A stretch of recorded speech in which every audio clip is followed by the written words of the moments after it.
You'll never know where you go until you get there. You never know where you go until you get there. Nothing could be finer than to be in Carolina in the morning. Oh, I love the Coils and the Coils love me, just like the Sheik of Araby. When the Looney Tunes first got going in the 1930s, one of the mandates of the series was that each cartoon had to use a certain amount of a popular song that Warner Brothers owned. We're in the Lonney, come on the Lonney, let's bend it and send it rolling along.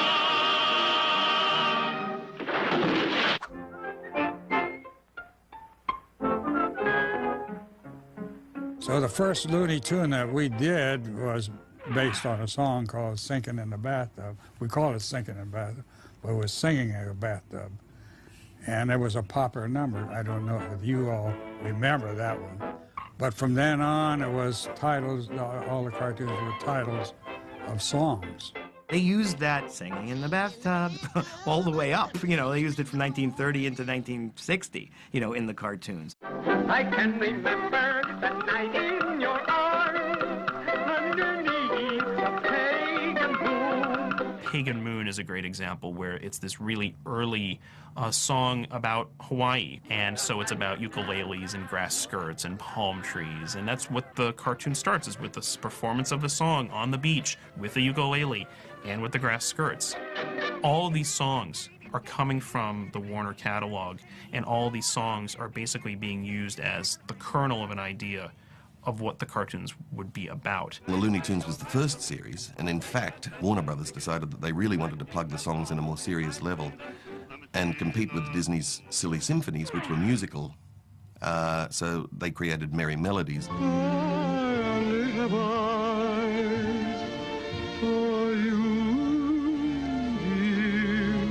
By the 1940s, when we get to sort of the golden age, the mandate isn't really being followed as much, but Carl Stalling, who was the composer for these cartoons, really liked to use popular songs in the backgrounds, and the directors often liked to put in performances of songs into the actual stories. I'm a tweet with a bird in a deal. For me, music gives me a visual picture, you know.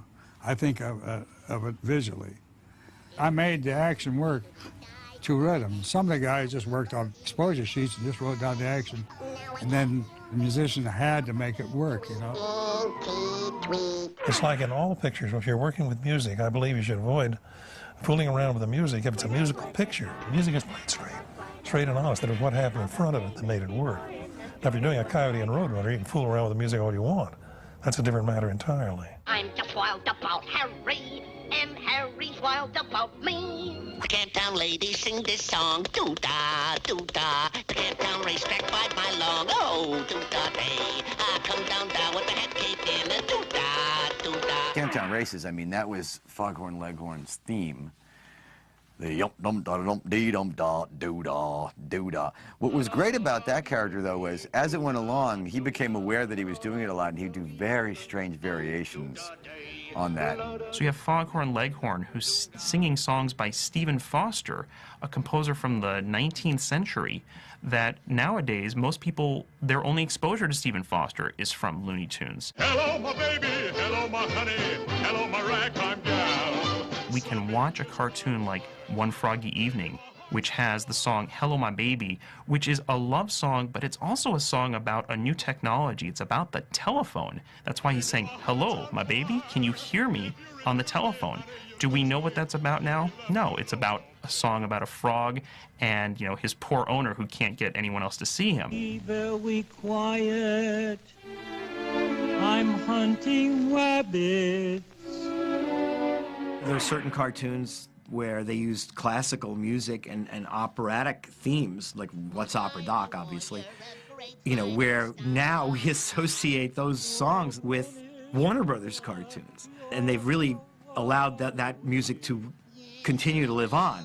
Except that now that we picture Bugs Bunny and Elmer Fudd chasing each other when we hear that music. There's nothing finer than a Charleston. A Charleston. Lord, how you can shuffle. The way that these songs work on my brain is that after watching these cartoons so many times, I just sort of implicitly learn the tunes. And I think this happens to most people. I think that they hear the songs in the cartoons, whether they know them or not, and they just sort of associate the songs with the cartoons. So if they hear them in another context, they may think, that sounds like music for a Bugs Bunny, or I'm thinking of Daffy right now, and I don't know why.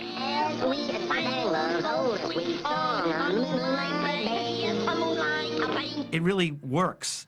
And of course, that's great shorthand for our minds to remember Bugs Bunny, or to think about these things, to use that musical cue in our heads, you know, and it summons up, you know, our great memories of these characters. What's up, Doc? What's cooking? Hey, look out! Stop! You're gonna hurt someone with that old shotgun.